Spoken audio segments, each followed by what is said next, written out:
யார் தலையில் கை வைத்தாலும் அவர்கள் உடனே சாம்பலாகி போக வேண்டும், அதுவே என் வரம் என்றான்.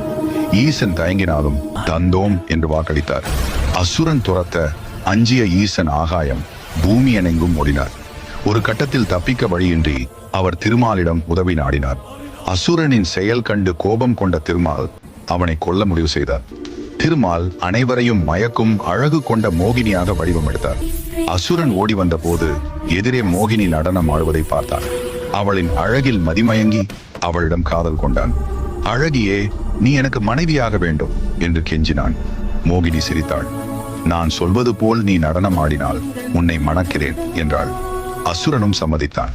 இருவரும் ஆடத் தொடங்கினர். ஆட்டத்தின் உச்சியில் மோகினி தனது கையை எடுத்து தன் தலையில் வைத்தார். அவளைப் போலவே அசுரனும் உற்சாக மிகுதியால் தான் பெற்ற வரத்தை மறந்து தனது கையால் தன் தலையையே தொட்டான். அவன் கேட்ட வரத்தின்படியே அடுத்த நொடியே அவன் உடல் தீப்பற்றி